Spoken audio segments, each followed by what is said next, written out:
There's something very special to be found in Flight Simulator 2020. Whether you're flying around the realistic recreations of New York, San Francisco or even Florence, Italy, the sim offers an opportunity to experience places of the world that we may rarely or perhaps never get the chance to see in person. And then there's places like Area 51.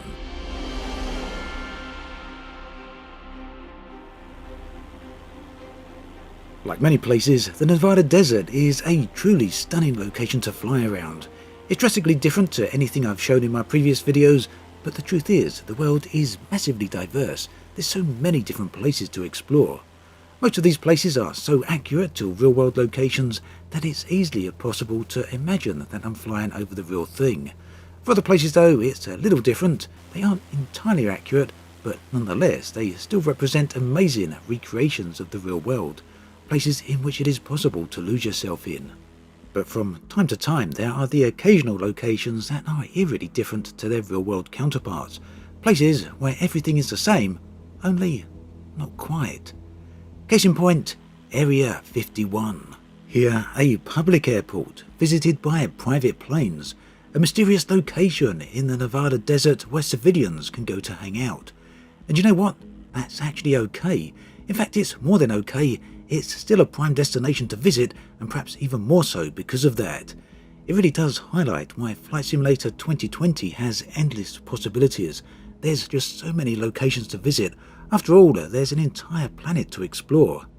Now then, we're finally here at Groom Lake. Very easy to fly over. Unfortunately, I guess depending on how you look at that, we haven't been intercepted or shot down. There's no military planes for miles around. In fact, there doesn't seem to be any in existence. Now, the ATC has asked me to land on runway 31L, so I had to follow the traffic pattern around and come in from the opposite direction, but we're going to go in and land here now. So there are two runways here. The left one, which I'm coming in at, is much longer than the one on the right. In fact, this left runway goes all the way into Groom Lake, and apparently this is used for testing certain types of aircraft in the real world, but who knows. So a big deal has been made about all the airports in Flight Simulator 2020, of which there are 37,000 airports that you can actually visit and land at. Yes, you can land at any airport that's in the sim, but not all of them are handcrafted. There's only a few that are handcrafted, I believe around about 40 in the Premium Deluxe Edition and a few less in the Standard Edition.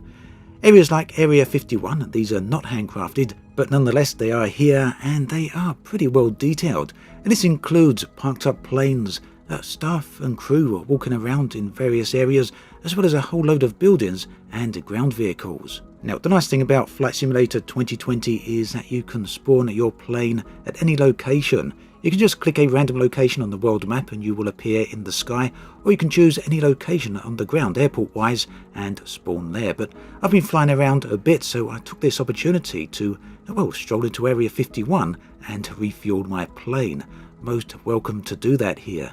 Now, services like this can be found all around the world. You just simply approach the refueling area, the refueling station, and a menu like this one will appear. You're then free to add or remove as much fuel as you like. Now keep in mind that fuel does of course have weight, so the more fuel you add, the heavier your aircraft will actually become, and aircrafts do have a maximum takeoff weight. So this is one of those things that is accurately simulated, as is fuel consumption. Now let's take a look at the thing I know you really want to see, and that of course is Area 51 base itself. The layout is pretty much exactly as you'd expect, at least according to the satellite imagery that we can see available both on Google as well as on Bing Maps itself. Down on the ground, I'd imagine things are a little bit different. There's no fences here, there's no military staff and no military vehicles either. But nonetheless, there are vehicles parked up in the car park here. And there are numerous buildings all scattered around. Some of them are fairly large, so I'd imagine there's a significant number of people that would be here.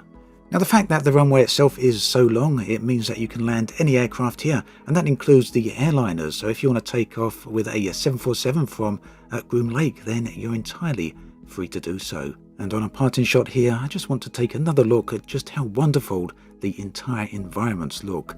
Truly spectacular stuff. As always, thanks for watching, and I'll catch you guys and girls next time.